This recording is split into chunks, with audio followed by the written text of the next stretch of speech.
You know, those who work in science probably understand your trajectory, but there are those who are watching who would think, if I made that money, I'd sit on a beach, I'd drink beer, and I would just watch the sunset.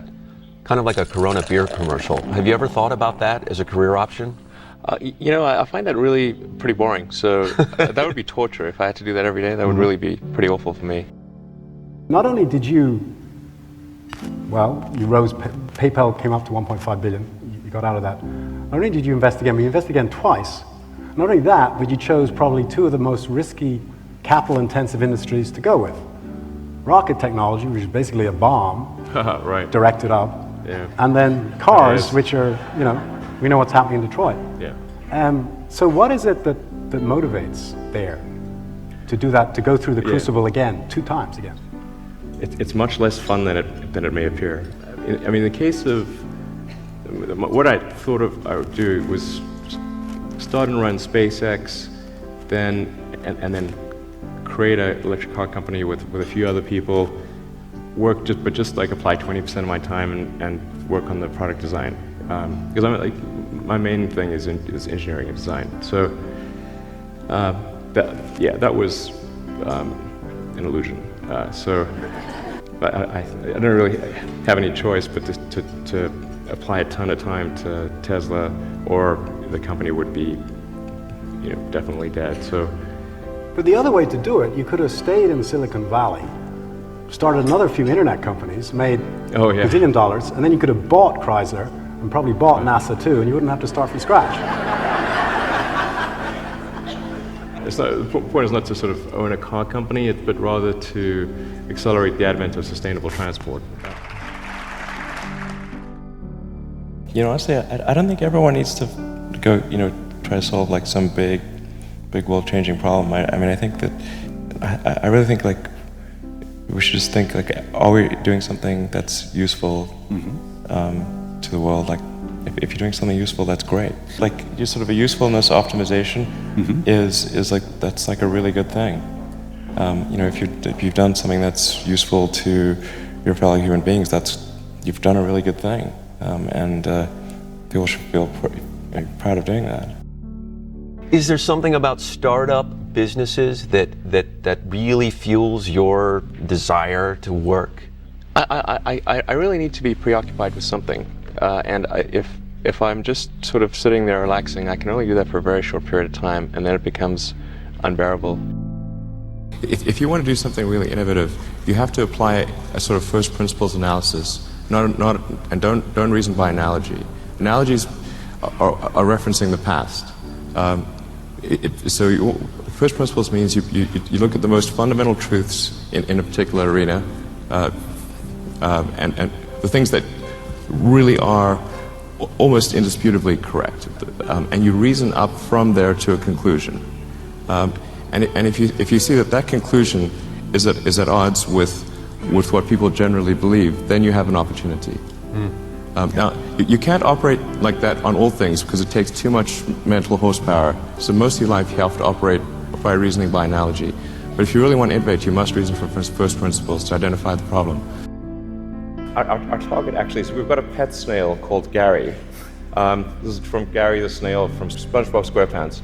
So Gary is capable currently he's capable of going 14 times faster than a tunnel boring machine. You want to beat Gary? We want to beat Gary.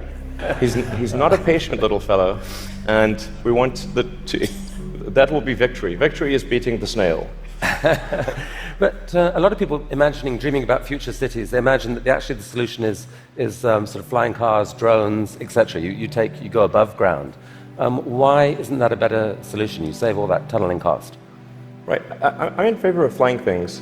Obviously, I do rockets, so I like things that fly. This is not some inherent bias against flying things, but there is a challenge with flying cars in that they'll be quite noisy. The wind force generated will be very high. Let's just say that if something's flying over your head, if there are a whole bunch of flying cars going all over the place, that is not an anxiety-reducing situation. Well, I mean, if you think about a company is a group of people that are organized to create a product or service. that's what a company is. So in order to create such a thing, you have to convince others to join you in your effort, and so they have to be convinced that it's a sensible thing, that that there's at least some reasonable chance of success, and if there is success, that the reward will be commensurate with the effort involved, so I think that's getting people to believe in what you're doing and in you is important. So in the beginning, there will be few people who believe in you or in what you're doing, but then over time, as you make progress, the evidence will build, and more people will believe in what you're doing. All of us already are cyborgs. So you have a machine extension of yourself in the form of your phone and your computer and all your applications. You are already superhuman. But by far, you have more power, more capability than the President of the United States had 30 years ago. If you have an internet link, you have an oracle of wisdom. You can communicate to millions of people. You can communicate to the rest of Earth instantly. These are magical powers that didn't exist not that long ago. So everyone is already superhuman and a cyborg. The limitation is one of bandwidth. So we're bandwidth constrained, particularly on output. Our input is much better, but our output is extremely slow. The point of a company is to create useful products and services. A company should not exist in and of itself. It exists. It's a group of people gathered together to make products and services. And if those products and services are great, it's a valuable and useful company. And if they're not, there's not. And so, really, to understand a company, you must use its products. And if you think the products are great, then the company's great. That's it. That's how it is. I think sometimes people fret a bit too much about short-term things which are clearly just just bumps in the road type of thing, where there might be a supplier shortage or some shutdown in some part of the world. But really, those things are clearly just kind of one-off items and don't really matter for the long term.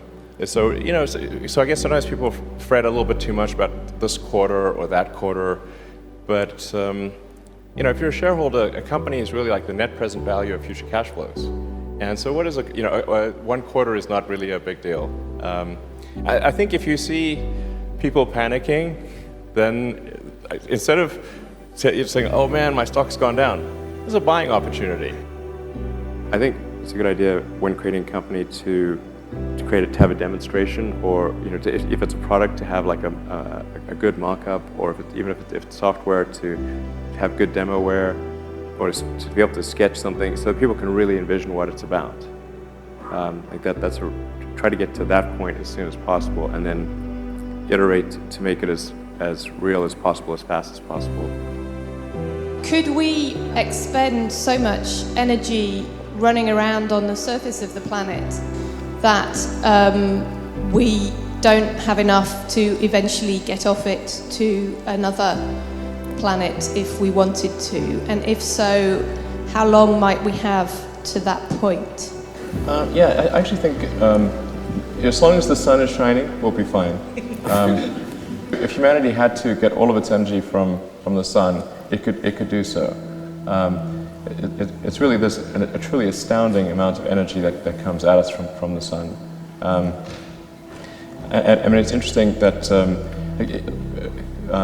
if you took the land area used by nuclear plants, including the stay-out zones and everything, and said, okay, what generates more power, the nuclear power plant or just covering it with solar panels? In most cases, it's solar panels. Just the area used by the nuclear power plant in solar panels would generate more energy, because you actually have to have a big stay-out zone. You can't just put a nuclear power plant out in the suburbs and with a bunch of people around it. So you have to have this big clear zone, and so they use a lot of area. And but just to give you just a sense of how much power can come from the sun, this is literally true, what I've just said.